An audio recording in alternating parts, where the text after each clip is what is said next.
Scope of pharmacology. That means the future aspects of studying pharmacology subject.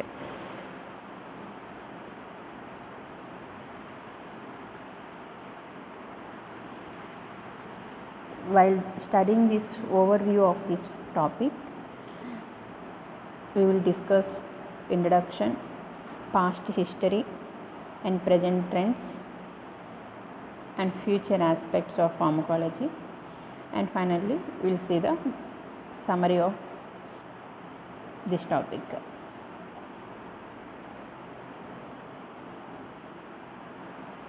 So now, introduction. Pharmacology means study of substance that interacts with living systems through chemical process by binding to regulatory molecules and activating or inhibiting normal body process. The scope, the area in which pharmacology may act or operates has a power or a control.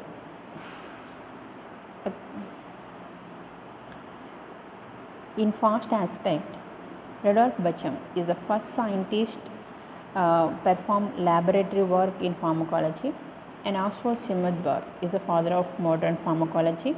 He is the first scientist published the first journal in pharmacology.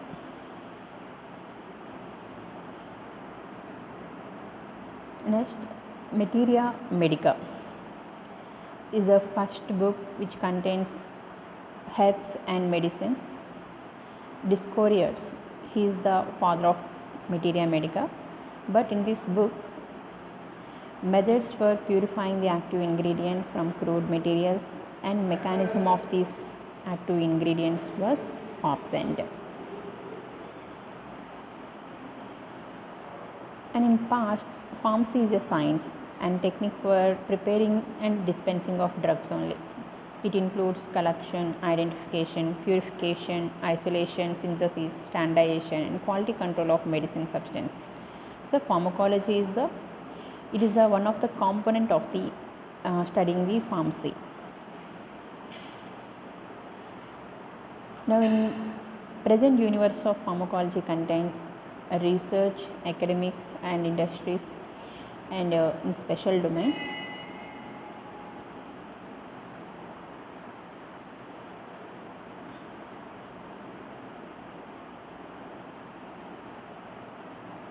In research, we have different stages of the drug development. In that, drug discovery phase, preclinical phase and clinical trial phase is there.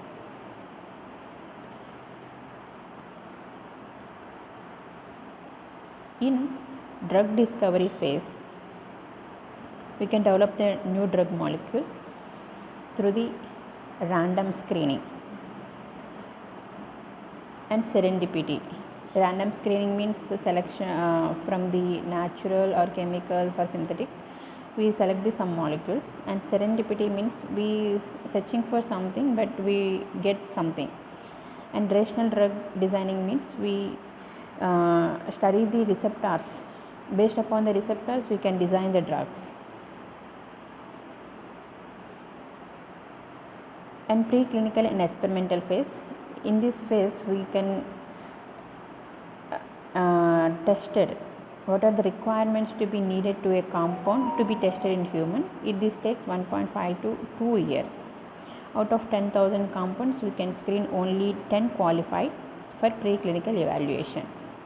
It deals with the pharmacological agents on different animal species.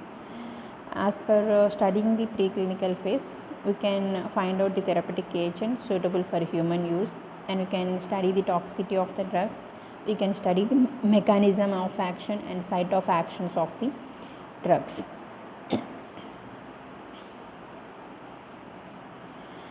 If experimental pharmacology, we can done by two studies, in vitro and in vivo studies. In vitro studies, we can characterize the receptor characterization will be done, enzyme inhibition activity will be done, and cytokine activity we have to done. In vivo studies, we perform the experiments in animals. Next is the clinical trial phase. In clinical trial phase, systematic study of new drugs in human subjects. Here we done in 3 phases. In phase 1, healthy volunteers we take in 25 to 100 patients.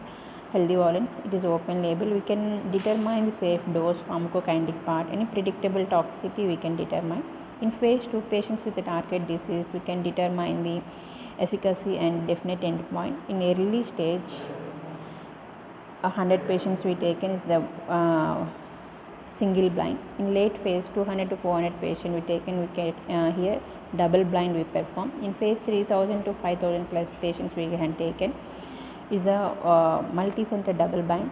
The 3 phases taken 5 to 6 years. A new drug application is processed, and then phase 4 we perform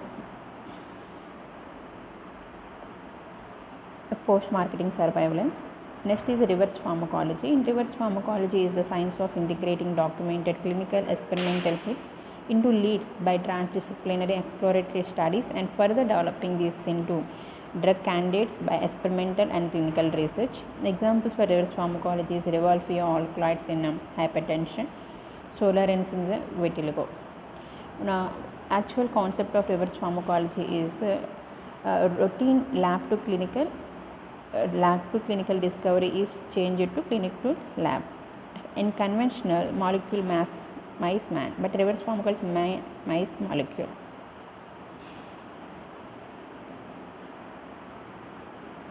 And academics. In academics, in undergraduate education, we can study the introduction of the drugs, we can study the mechanism of actions of the drug, we can study the prescription writing, pharmaceutical preparation, we can study the identifications of the adverse drug reactions.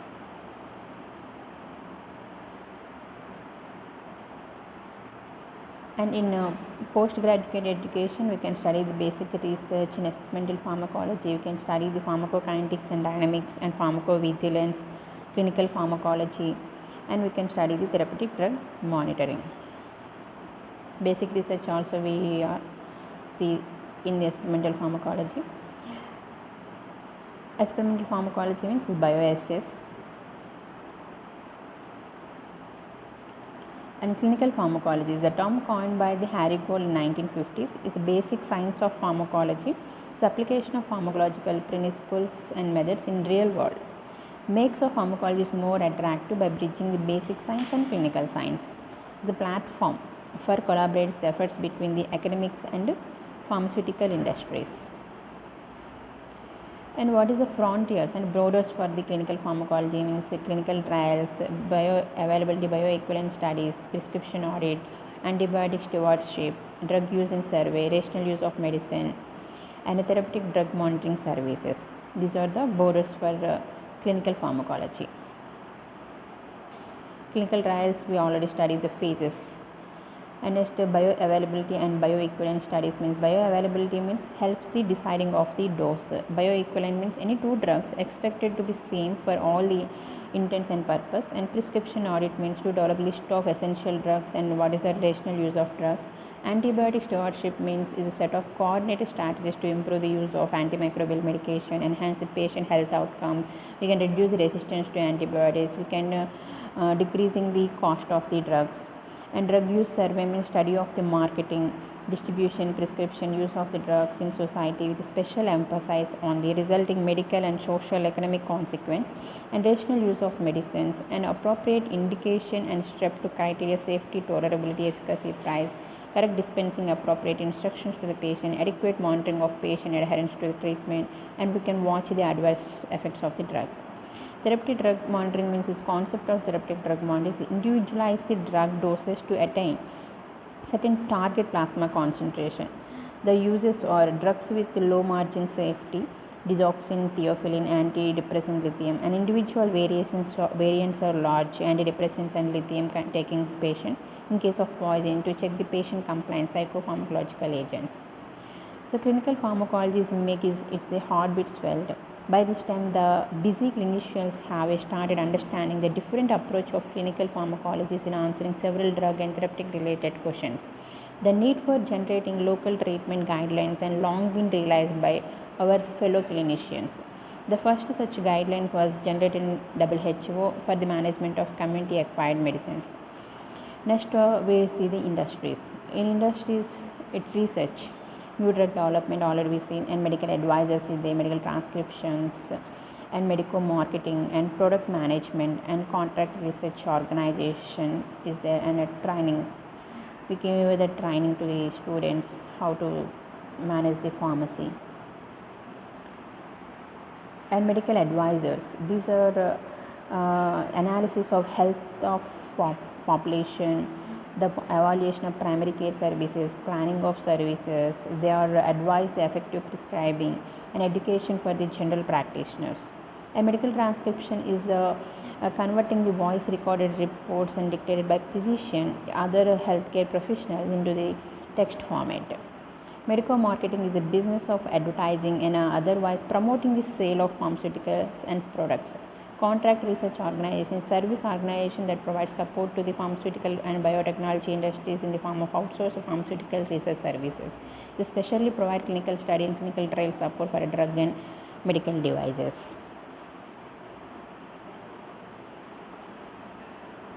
Next to training to the medical representatives and physician and academy for clinical excellence, and we can give the training for the Indian Society for Clinical Research.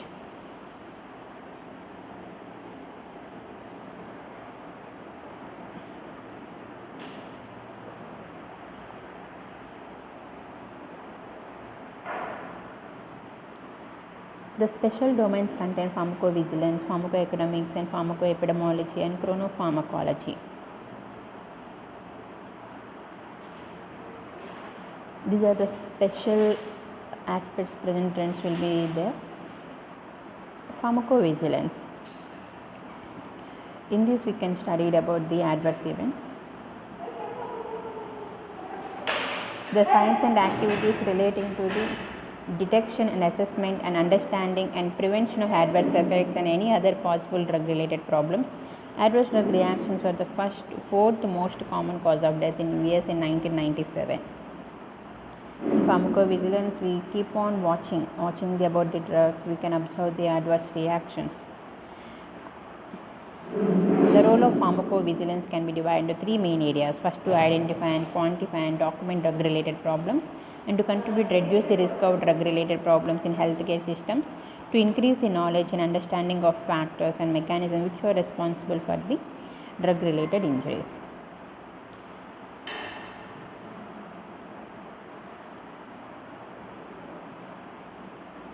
Next, pharmacovigilance program of India. WHO established this program for international drug monitoring response to the thalidomide disaster detected in 1961.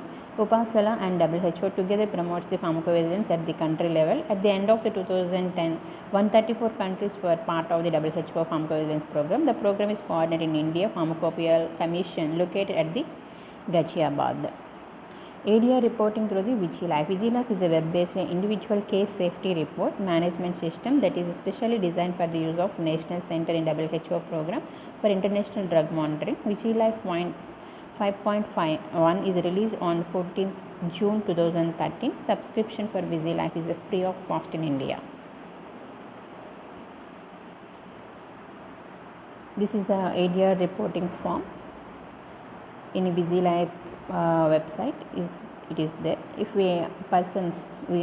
you are any adverse events, we see any newly marketed drug, we can report in this form. You can submit it in same VigiLife only. Next, pharmacoeconomics. Pharmacoeconomics is a branch of health economics which is particularly focused upon the cost and benefits of drug therapy. It is an innovative method that aims to decrease in health expenditure while optimizing the healthcare results. It involves two major methodologies. Here is a cost analysis and cost outcome.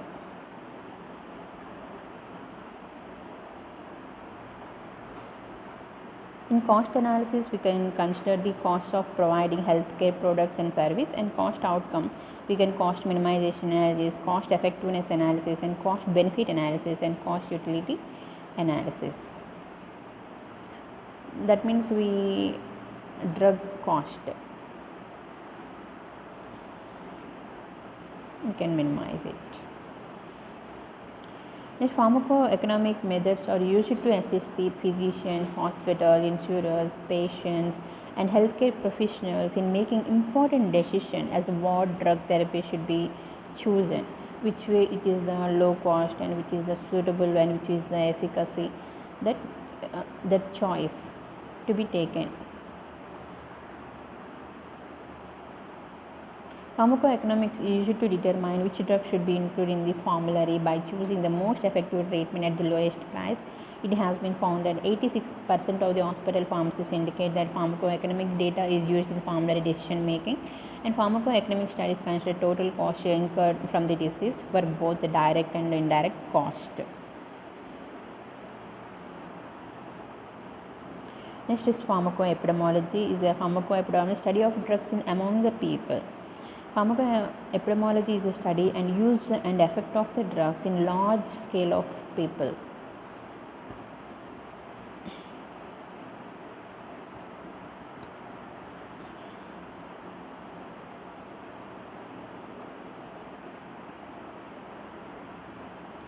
Pharmacoepidemiology is the application of epidemiological reasoning and methods and knowledge to study the use and effect of the drugs in human population. Usually, pharmacoepidemiology contains two aspects: is clinical pharmacology and epidemiology. Clinical pharmacology means we can study about the drug efficacy, and epidemiology means is population. Among the population, drug efficacy, how it will be studied. Pharmacoepidemiology involves the causality and incidence of the areas, effectiveness of new drugs in definite population, and pattern of prescribing in a particular healthcare facility area, strategies to improve the prescribing, and economic impact of the drug use.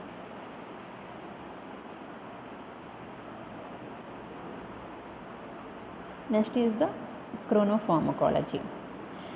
The study of how the effects of the drugs vary with the biological timings and endogenous periodicities. The method used to pharmacokinetics to describe the diurnal changes in plasma drug concentration. Example, H2 blockers should be taken in the evening or early night when acid secretion is increasing. The next example is glucocorticoids. Is a major adverse effects of adrenocortical suppression, significantly attenuated if correctly timed to circadian rhythm. Best tolerated when ingested as a single daily dose in morning at the start of the daily activity span. A moderate dose evening and between dinner and bedtime. Risk of adrenocortical suppression is heightened even after few days of the treatment. Next is the future aspects: proteomics and pharmacogenomics and pharmacogenetics and bioinformatics and nanomedicine. These are the future scope of the pharmacology.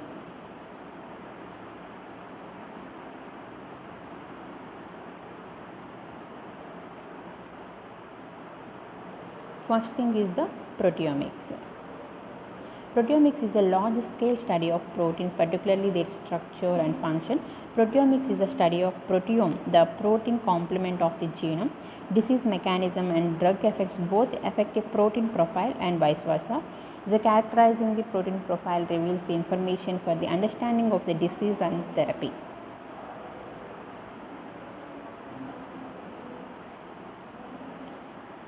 Many human diseases are caused by normal protein being modified improperly. This also can only be the detection in the proteome and not in genome. The target almost all the medical drugs are proteins. By identifying these proteins and proteomics aids progress in the disease treatment.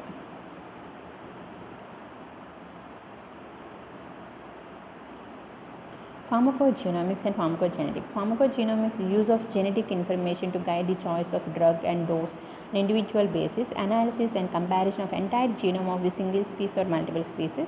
Genome is a set of all genes possessed by an organism. Pharmacogenetics is the study of genetic basis for the variability in the drug response.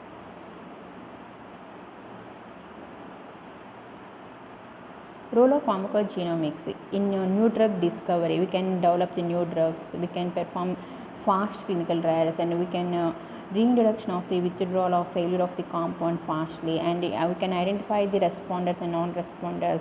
We can maximize the efficacy, we can minimize in the adverse drug reactions.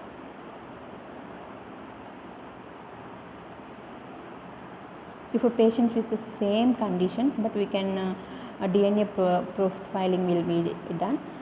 In that we'll see who are the good responders, who are the not responders, who are the bad side effects, who will be get the bad side effects. We can see it. If using the pharmacogenomics, we can identify who will be the good responders.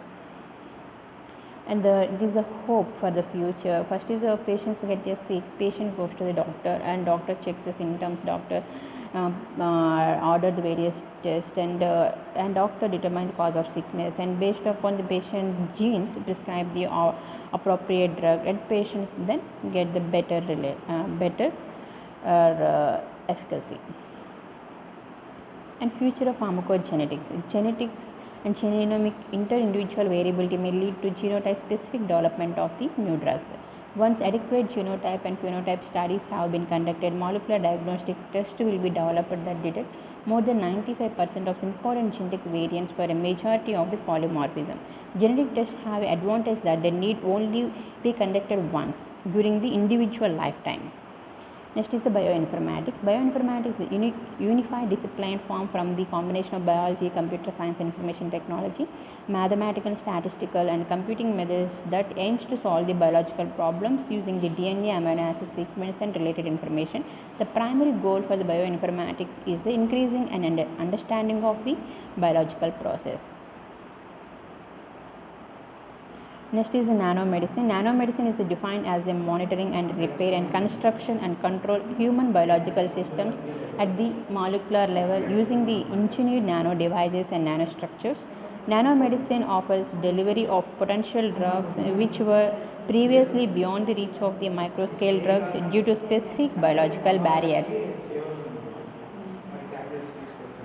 Currently, applications of the nanotechnology in medicine range from research involving diagnostic devices and drug delivery vehicles to robots that can enter the body and perform specific tasks. Nanopharmacology is a drug design, drug delivery to the selected target to improve the pharmacodynamics and kinetic profile towards the safer and effective treatment. Nanomedicine offers delivery of potential drugs which were previously beyond the reach of microscale drugs due to specific biological barriers. An overall summary of this scope of pharmacology is the backbone of medicine, is the rational use of drugs, is day-to-day clinical practice, is knowledge of pharmacology becomes very essential in wide scope of research and academics industries which open as door opportunities for career development. The technology development is going to more advance in future for the treatment of the patients. Thank you.